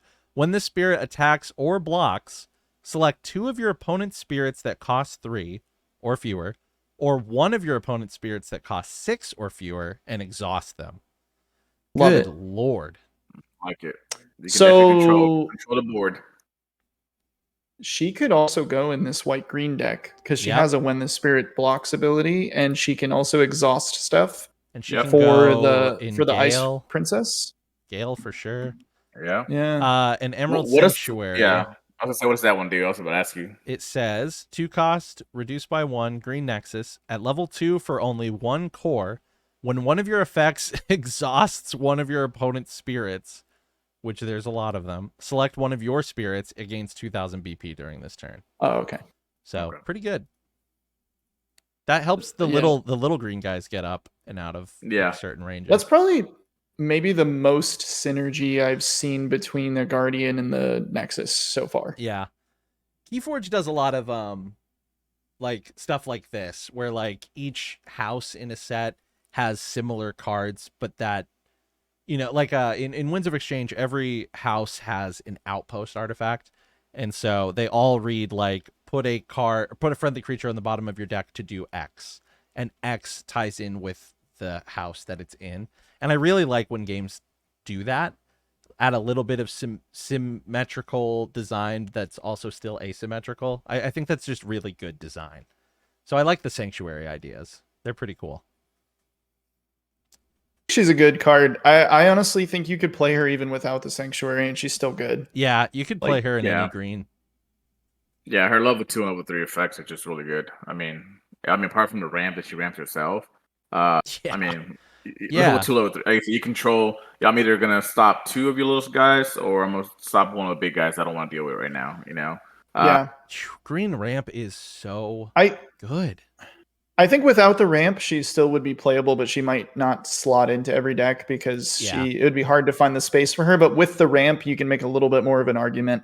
Like if you're running Heaven's Cloak but you already have some other 4 costs and you need more 5s, you might swap those out for her just to get a little bit of extra value. Yeah, because there are a lot of good 4-cost greens. And I find myself really struggling between cards like Emerald Pincer and Heaven's Cloak, depending on like what I'm wanting to do. And she definitely frees up that space. You're totally right. She's good. I like like her. This next guy is also good. This is mine, right? Yeah. Yep. Black Huntsman Schattenjäger. This is crazy. Do you know what this weapon is called that he's using? I don't. It's like he's got like pine cones glued to his hands. Yeah. I call it the Puss and Boots with a shank. It looks like it looks like a Prison boots. wrapped Yeah. Prison boots. Yo, prison boots. Yeah, exactly what it is. That's amazing. He's not messing around. He's also got this like, I don't know how to describe the look on his face. Pimp. He's a pimp. Has a little pimp hat on him. It reminds me of like a Skyrim character. Like if you make a Khajiit and fully black it out and like do the Dark Brotherhood shit, this is what you get. Yeah. Hello, traveler. Yeah. Do you have any coin for Schattenjäger? I would drink some Schattenjäger. Then you shall perish. Oh my gosh. Dun, dun, dun, dun, dun. Battle Schattenjäger spirits when we hit 100 subs on YouTube. He's a good card too. I'm gonna read him now. Fuck yeah. 6 cost 3 reduction, Green Blade Beast Spirit. Level 1 for 1 core 4K, level 2 for 3 cores 7K, level 3 for 5 cores 10K. And at all 3 levels, he has Gale 2, so he's if he gets blocked, he's gonna exhaust 2 things. That's pretty damn good. And then level 2 and 3 during your attack step, when one of your spirits with Gale other than him reduces your opponent's life, refresh him. So if you're playing him with other Gale spirits, they don't want to block you and they don't want to take the damage. They don't want to do either. It puts your opponent in such a horrible situation. It really does. But wait, there's more. Yeah. At level 3, refresh the spirit when your opponent uses one of their effects to draw a card. And this card is why I'm upset that Netherworld Depths is banned, because I would absolutely wreck some Netherworld Depths Here's with the this thing, card. though. That strong draw, I mean, any drawing, starting bless, any card. I mean, it's that's crazy. still gonna go off because like there's no restriction on that except that he's level 3 for 5 cores. Like he's going to be stood every turn. I mean, this hurts purple a lot, right? I'm thinking like Darklands, Agavel, any card I'm constantly trying to draw out of, I'm gonna pay the price to refresh this guy if he's on board. So he'll definitely see play against the blue meta too. Yeah, and then with Gale, I mean, with that Nexus, that anytime you summon a Gale Spirit, you ramp wherever the amount of Gale is. That's 2 more cores you ramp up. So it's insane. Am I wrong though that if Netherworld Depths was down, he would just be able to attack infinitely? Yes, Like, that's why they banned Netherworld Depths. That's probably why. If he's at level 3, he would be. When your opponent uses infinite. one of the effects, because you attack, I draw. Now he gets refreshed again. You attack again, I draw. Yeah, it's an infinite loop. It is an infinite loop. That's why that's just banned. It wasn't because of the community. It's because of this goddamn power. They were drinking Jaeger. Yeah, they were like, they in prison boots. Get out of here. Prison boots came in. They're gonna make prison boots. They're gonna be able to attack forever. Yeah. And then the next morning, they're like, "What have we done? We have to get rid of Netherworld Depths." Oh my gosh! Stop the printers! Stop the printers! It's too late. Prison boots has already been printed 40,000 times. So fucking funny. God. Do we want to read Hurricane Highlands real quick? Yeah. Okay. Oh yeah. Just because we haven't gotten to this one yet, but it's like probably the best Nexus that's been spoiled so far, I think, from what we're getting. Yeah.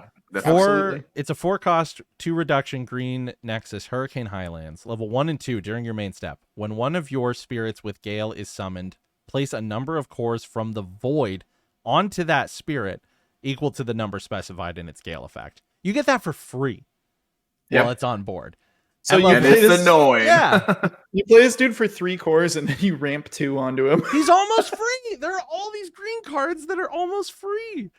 And it's then insane. At level 2 for 2 cores during your opponent's attack step, when one of your spirits with Gale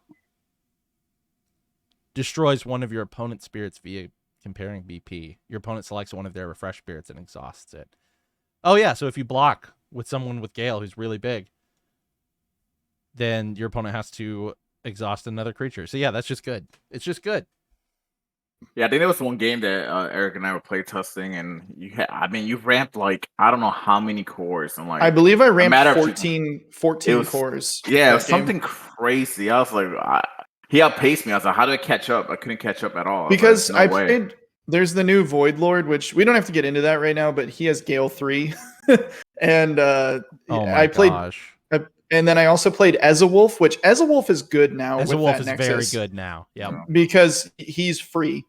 He's Yep. 4 cost 2 reduction, and then you ramp 2, so he's just free. Yeah. I I put the Void Lord on the screen. We don't have to read it, but it's on the screen. We'll talk about it at some point, but Gale is.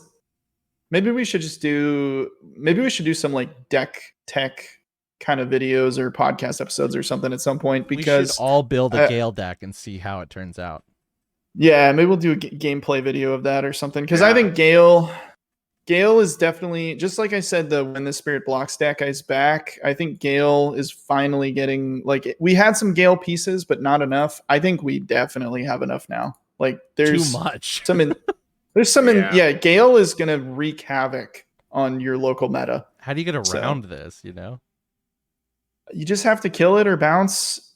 You know, a deck is good when the answer to it is you're gonna have to kill it or bounce it. Like, And Dream Bomb that Nexus out of here for a little bit. Stall. yeah.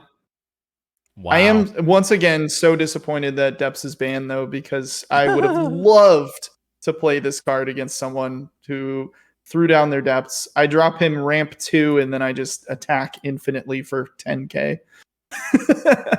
God, that'd be so dumb. Infinite combo. That's crazy. Well, next up, we've got a War God here for you. Yeah, the Nexus, we're gonna speak the truth with old Truth God Mandala, a nice looking War God, which I love that archetype. I think I said in the last episode. So it's our first blue X-ray we're talking about. 8 cost with 4 cost reduction. A level 1 for 1 core, he's at 6,000. Level 2 for 4 cores, he's at 9,000. Level 1 and 2, when summon effect is, if you spend a soul core as part of the spirit's summon cost, discard the top 3 cards of your opponent's deck for each Nexus you control. You can discard a maximum of 12 cards with this effect. And at level 2, when this spirit attacks, you may discard a spirit card with Crush to discard the top 6 cards of your opponent's deck. So Mill is becoming viable. Mill, yeah. And honestly, by the time you probably summon this guy, I mean, how many cards of your opponent's deck are left if you're building a heavy Crush, build? If you're getting blitzes off, they're struggling. That's 5, yeah. That's, another 12, potentially another 12 cards on top of that, and then when he attacked another 6, that is insane. Doesn't matter what combo piece you're waiting for, if it gets milled out, good luck, because right now there's very few cards you can kind of recurve from the graveyard back to your hand, or from your discard pile. So we've been play testing blue a little bit. I've definitely been leaning into the mill because I don't play mill in other games, but I am interested in it. And I was talking to Eric last night after playing One Piece, where I was playing blue self mill. Most of the time, it feels like, when you're about to mill, you're also about to hit the actual game's win condition. So it doesn't feel as bad. I think I think Battle Spirits in One Piece, so like Bandai, as far as how their take on mill, I think is very healthy and takes away a lot of the feels bad of mill. Like Magic mill can just be insane and really frustrating. It's not there yet to me. And I like there are cards in Magic that literally say mill half your opponent's deck. Yeah. And that's like that's the wording. X amount equals however many Magic cards you got. Okay, there's 30 cards gone. There's a card that is legal in Standard right now that literally says when it attacks, mill half of your opponent's deck. Like that's the wording on the card, is like if they have 60 cards, you mill 30 of them. That's ridiculous. And it's like, so I agree. I think they've done some good balancing. It's very balancing, yeah, for sure. And I don't know, man. Like I said, the more and more blue cards, I'm really digging blue. Like I like what blue does. there's some other cards that I saw you can play like a Nexus and all that for free, but this card's so good. And more than likely, if I had a bit of money, obviously like every other theme and every other set, this is probably gonna be the Saga rare version of the set. So I'm excited to see what that's gonna look like because this already looks badass. Yeah, So. the Yeah, art this on this these already X-rays is Yeah. already this so good. already this already almost looks like a Saga rare. Yeah, so like if they make it better, I almost want to play like one of each because I love this artwork. Like the guy is so like Yeah. humongous and fierce. All the yellow lighting in the back. Like I said, Bandai's Yeah. knocking it out with the artwork every single time a new set comes out. So Yeah. shout He out looks to them. like And they all he look looks like his different still. opponent. He looks like his opponent across from him would be like Goku. Yeah. Yeah, dude. Oh, it's just so cool. They do jewelry really well in this game. Yeah. Yeah. Like really well. Like the Otherlander Queen, all her little like intricate patterns on her armor and like her Mhm. dresses and stuff. And you can see the yellow amber on her hand, on her glove. It's like embedded into it. Like, yeah. Like you they can do. see the whatever light source is attached to this thing reflected in the splashes of the sea foam at his leg. Like this is incredible art. Yeah. It's stupid good. Yeah, it's a shame that there's any text at all covering it. Yeah. He could just I be wish a you had no vanilla. effects. Yeah, Yeah, it's just a vanilla. Like, man. you know what's exciting Whoa. too? Exciting and sad though is that this card will also probably be the next, Wave 3 Grand Open. There'll be another version of it more than likely as well. Yeah. That So like that's what blinds happened you with when you Taco. look at it Yeah. in the right light. Yeah. It's like play the card. Your opponent's blind. It's like no more. That's crazy. Hey, read the flavor text of this card. 'Cause we just Acquiring got some, control of the Star Havoc Reigns turned out to be the final piece necessary to seizing power. You were right, Eric. I think these guys are responsible. These for bastards. everything. I mean, they They're are the ones war hurting. gods. It makes sense. Yeah. They're ripping apart the deck. They're destroying like They're space trying and to time just like itself. restart the Yeah, they're- world. they're Noah's power hungry. flood. You know, I like it, it's man. I love biblical. it. Oh, I I'm love it. so excited. So excited for blue. Yeah, this is going into my Crush Mill deck. I didn't think blue was gonna be that exciting, honestly. Like I thought people were just hyping it up. Me but too. Man, I have to say I am on the bandwagon. Like I'm liking blue. Like They're blue's fun looking as good. hell. They're fun as hell. But like, really, every color in this game, especially now, there are 3 sets. We've got 6 colors. I'm having such a hard time trying to decide what exactly I want to be playing in December because there's so Yeah. many fun decks. I think I have to, because it's my first Grand Open, I have to go yellow. But like, I'm so tempted to get all the parts necessary to just have fun with blue. When I went to Gen Con, I played purple green just because green was very new. I wanted to play my tokens. I wanted to play the ant ramp. And, now I can go back to green and have the best ramp ever. I think like full monocolor decks are viable now too. Like you don't need some of the tech.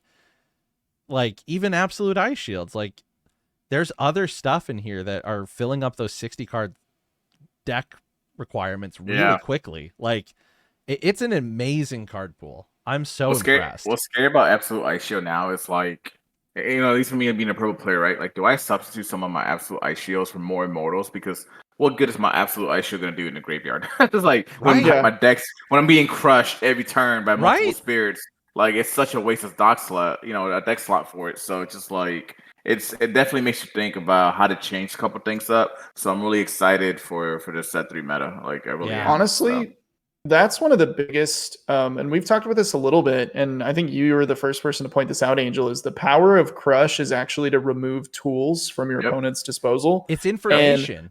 Well, as we've been playtesting blue, the Absolute Ice Shield is what I look for when I'm crushing. Yeah, like, every time we crush and we see one go off, we're pumped. Yeah, I'm like, whew, all right, that's one less Ice Shield I have to worry about. Yep. And that goes such a long way because 60 card decks, if you're not seeing a lot of your own cards come into your hand and instead you're watching them go to the discard pile, your opponent is just getting more and more of an edge on you. You know, like when you're watching World Series of Poker and you see the little percentages like go up and up every time a new card comes out, that's how I feel about when I'm playing blue.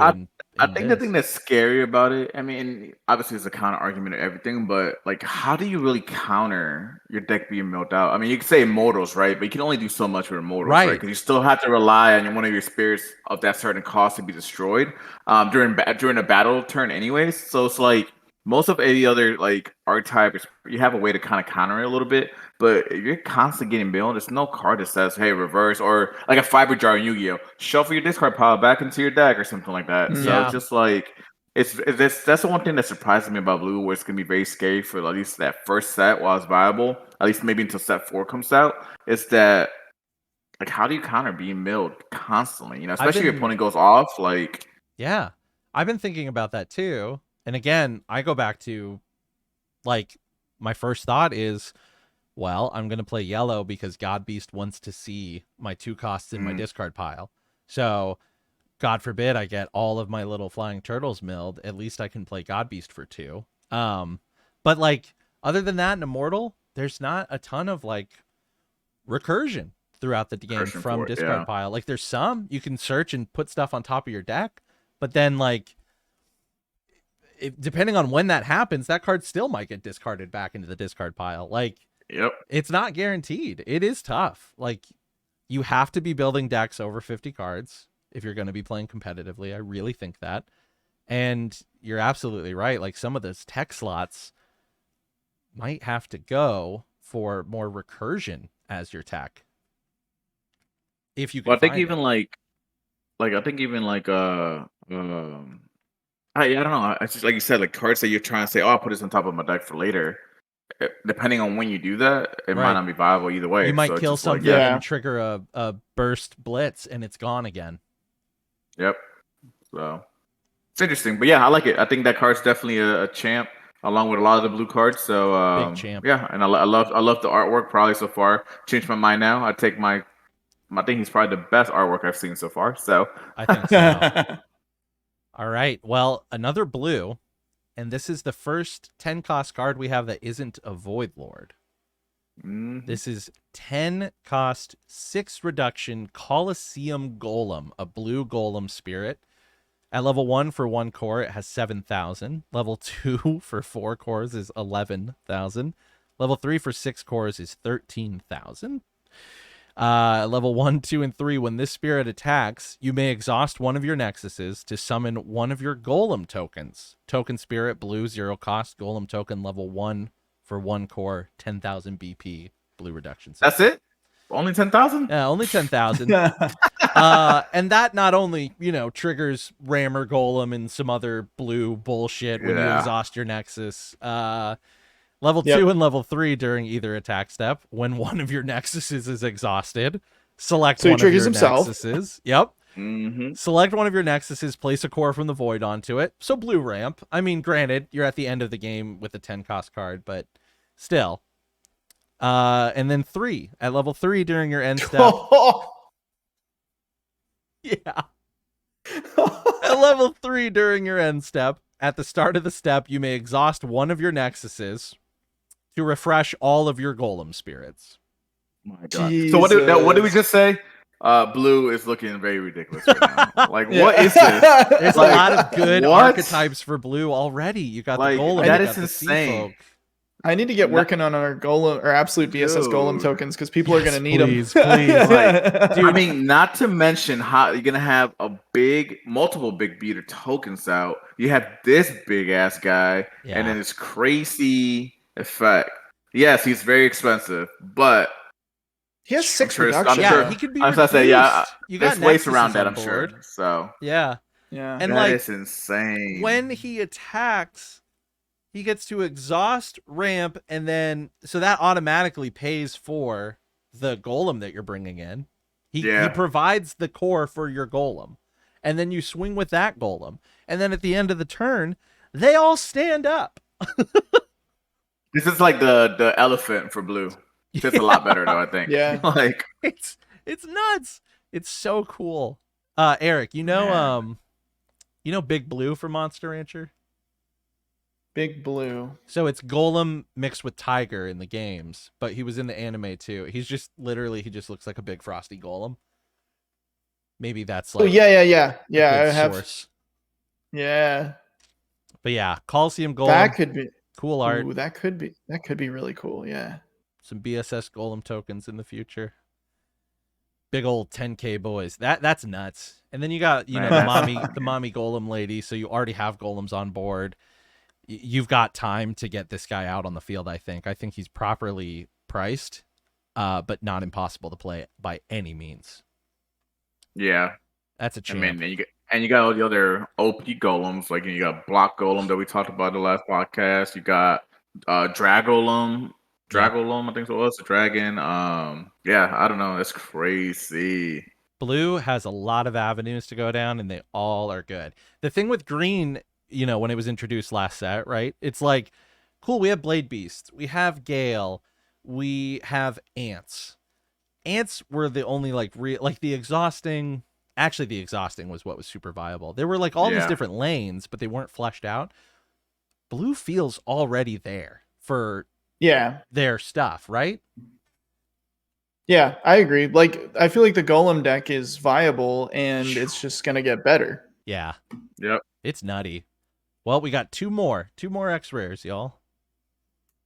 Mermaid Princess Lyrica. She is a 5-cost 3 reduction Sea Fae. She's playing a little violin. That's the coolest looking violin I've ever seen. Cool. For 1 core, she is 3k at level 1, and for 3 cores, she's 5k at level 2.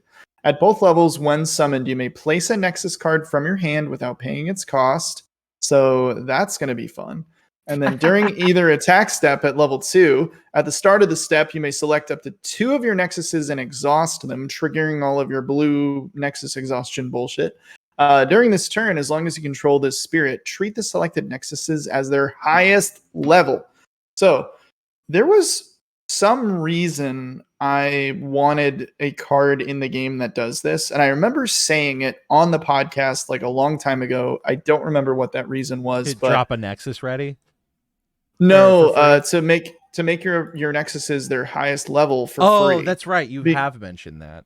Yeah, and I think it's because there are some Nexuses that have really good secondary effects, but like they're expensive to put the cores on. Yeah, they're really expensive. Like, I think she works out of color too, for that reason. Oh, absolutely. Oh yeah. She's just good. Holy shit. I mean, there's like Far-Flung Land where it's like at level 2 for 3 cores during opponent's turn. Place a core from the void onto this Nexus when your opponent summons when summoned a spirit. Yeah. Like I would never pay for that. Oh, Impaler Forest as well. Impaler Forest is a good one. Yeah. There's that recursion, Yeah. I love the wording on this though. During this turn, so either attack step, during this turn, as long as you control this spirit. So I wonder if we're going to get like some stuff in future sets where it's like at the start of the attack step, take control of an opponent's spirit. That would be cool. And then you can just ram them in. Yeah, change of heart. Yeah, I can see that. It's like that's the kind of text that I read and I go, they're probably planning ahead for something. Well, and keep in mind too, though, I think like this set's obviously gonna be dominantly probably blue. I'm sure. I'm sure there'll be some other spicy stuff, but set 4 is going to introduce a lot of the spirits with double damage on them. So blue likes to do a lot of setting up. Where when set 4 drops, you're probably not gonna have as much time as you think if you have all these crazy abilities to be able. I think we saw this a magic card already in this set that counts as 2 symbols to do double the damage. Double heart. Yeah, so set 4 is only going to get even crazier, and with Nova being the theme of that deck, boy, it's we're going to be changing our tunes, I'm sure. So, but that's another reason that Crush does so well because, like, I'm going to assume that that's going to be like the gimmick of the set, but they're not going to overprint double symbol cards. Yeah, and so getting those sent from the top of your deck to your discard pile is going to feel just as bad as seeing your Ice Shield go away. Yeah, blue, blue is blue's crazy. Playing Nexus for free, almost in any deck is a win. Yeah, and that's a free cost reduction you're gonna have for next turn for whatever else you need. Yep. And obviously, she's on board. Depending on what the Nexus is, the highest ability might come in handy based on your scenario. So yeah, and if you don't want her around anymore, you can just basically use her to put a Nexus down and take the cores off of her and put it on the Nexus anyway. Like, I don't know why you would want to do that, but like you can. She's cheap enough in a blue deck. But like, that's just a really cool ability. She's good. Yeah, I like it. Some people are gonna really utilize her effects to just dominate some weird. I mean, you think about it, like, decks. so she costs 5, 3 cost reduction. Let's just say you get her out for 2. Even if you get out for 3, you play a Nexus. Let's just say a same color Nexus. You play another one on her next turn where even more cost reduction. Yeah. Play another Nexus. Now you're setting up for all your big board, like the golems or whatever Yeah. else that really needs heavy Nexuses to exhaust. Or You have a whole Mandala, field. who Or Mandala, when yeah. he's summoned, as long as you have Nexuses to exhaust, you're Yep. crushing 4 at a time. Like, yeah, That is insane. she's really good. She's a body and a Nexus for nothing. I like it. Alrighty, She Angel. also All enables right. you to play non-blue Nexuses in blue very that's easily true. because Yeah. Yep. you can Yep. you can drop like a volcanic canyon or something with her. Yep. Yeah. Absolutely. Well, keeping deep underwater with the Sea Fae, we have the last, I think it is, right? Yeah, the last Yep. X rare, and it's blue. It's a Cthulhu Shark. So he's a Woo. 6 cost with 1 cost reduction.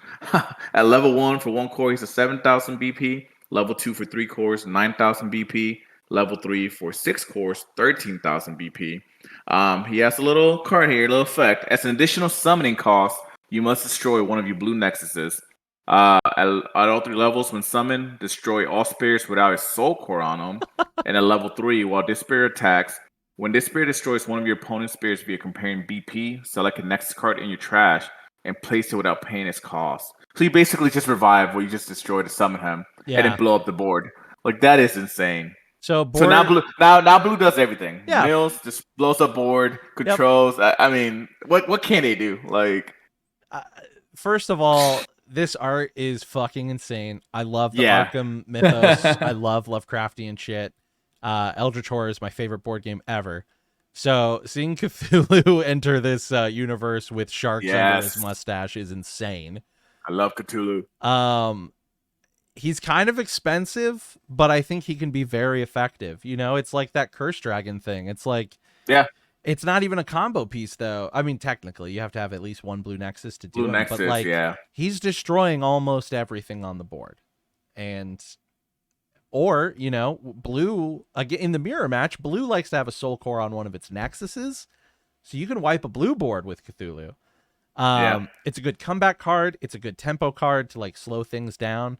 And then, you know, if all of your creatures die with Cthulhu, you pop all of their cores onto him, and suddenly he's taking out the last thing on the board that had the soul core, and then you get to immediately put that Nexus back that you destroyed. I think he's fucking cool.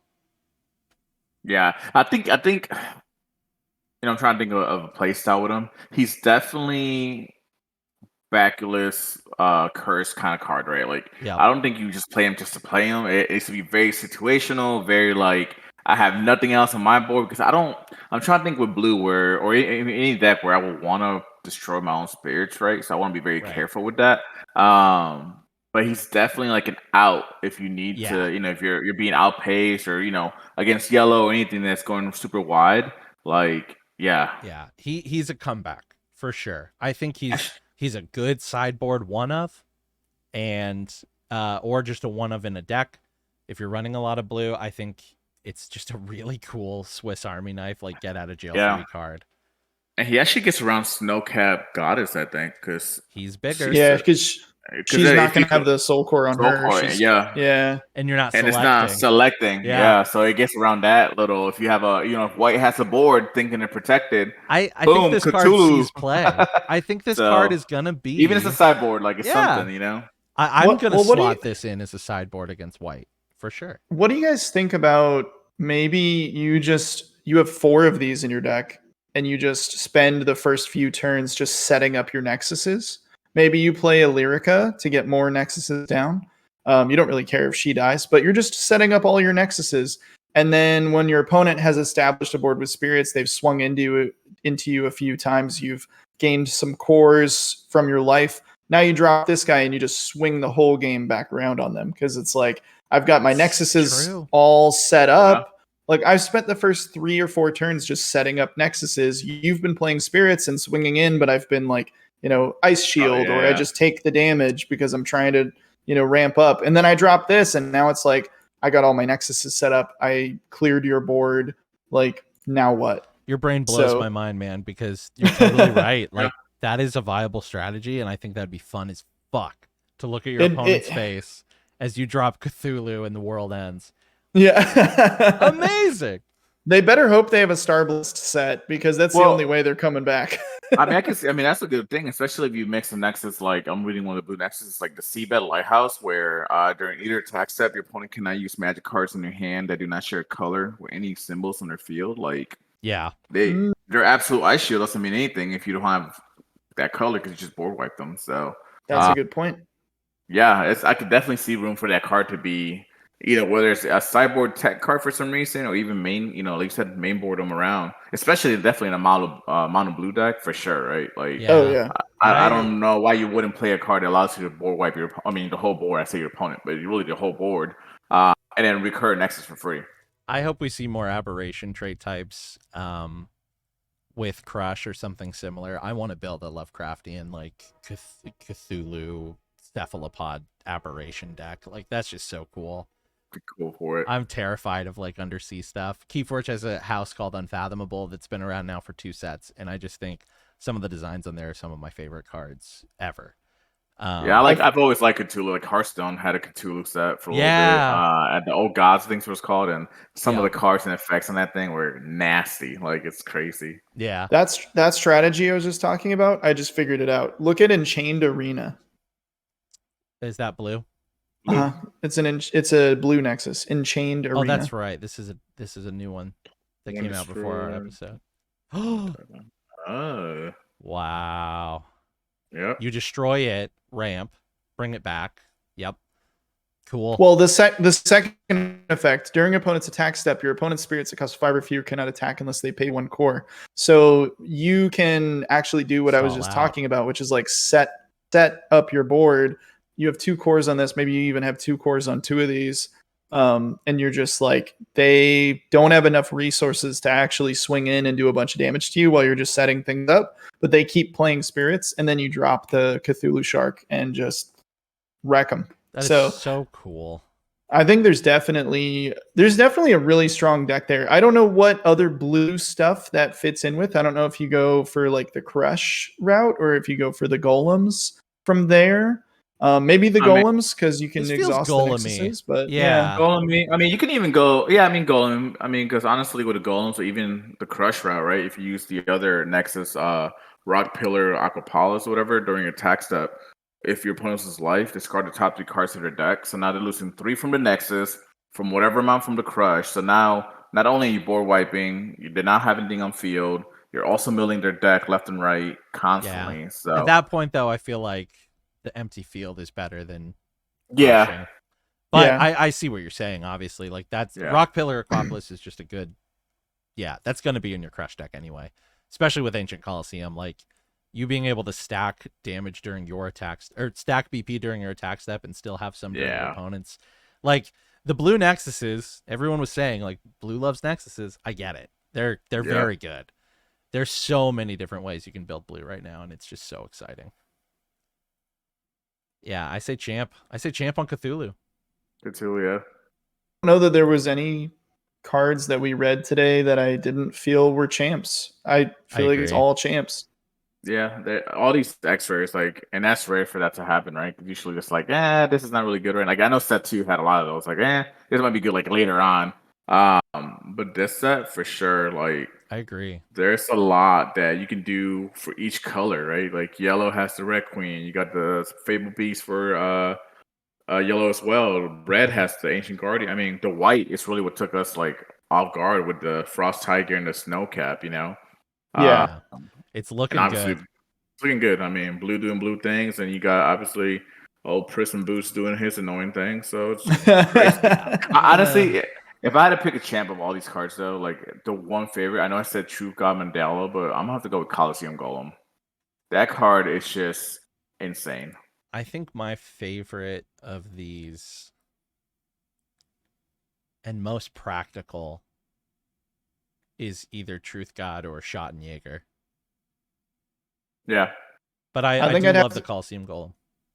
Coliseum Golem's great. I think I'd have to either go Schottenjäger or the Frost Tiger. Yeah. Are the 2 that I'm most excited about. There's a lot of them. I'm excited about a lot of them. Like, I'm going to build decks around Blaze Lion, Cole Main. Like, can't forget him just because he was early. You know, like, Oh yeah, he's I solid. love that. Yeah, man. Good cards. Good stuff. Yeah, I'm excited for this set. I think I'm more excited for this set than I was for set 2. I think Like so. between the artwork, between the cards finally, and I think it allows us because we have more of a pool available. I think that now these cards make every other card from set 1, set 2 even more playable, or maybe a room for it. And I think that's what I like about this set. It's kind of like let's bring it all together for the year, and let's see how all these cards can kind of work off one another. So I'm really excited for that. Yeah. Absolutely. And, you know, with the 3 cards that are banned and the one that's limited, like, one of my main concerns was like, well, you know, we're admitting that there is a choke on the meta, but now with set 3, like it's bust wide open, man. Like, Yeah. it's cool, it's fine, and because Schottenjäger would be broken with Netherworld dubs in the game, Yeah. it all Well, makes sense. and that's a good point, right? Like I don't just looking at these, right? I see almost every color topping at least once or twice. You know, it's very viable. Absolutely. Blue doing blue things, green doing the, especially Gale, right? Gale's insane. Yeah, Gale's huge. White's obviously been a tricky color anyways. Purple will always be purple, you know. And then even now yellow. I mean, you have these things that really tie things together, and we've been seeing happen with Nova and Red coming out of some of these main events that. You know, you got more Ancient Dragons, Emperor Beast, and not to mention the Magic cards that Set 3 is going to have. It's just, I think we'll see all the colors like flavored in, or it'll be cool to see a meta where like you'll see the top list and it'll be like each different color, like every color is represented one way or another. So Rainbow I'm top excited for 8 that. for sure. I'd Yeah. love to see that. I agree. I really see that happening and coming together. It's very, very exciting. All right. Well, I think that's gonna do it for us. I've got a heart out. So we're gonna shut this one down. But yeah, that's the 14x rares for set 3 that we've seen so far. It comes out at the end of this month. Gonna be spending a lot of money on cards. And the lore set coming out at the end of this week. So that's exciting. Let us know what your favorite X rares are, what decks you're excited to build. You can email us at absolutebsspod@gmail.com. Leave a comment on the YouTube, leave a comment on the Spotify, and join the Discord. It's all in the description and links and stuff like that. So thank you, Angel. Thank you, Eric. I'll catch you all Thank you guys. next time. Peace. Bye.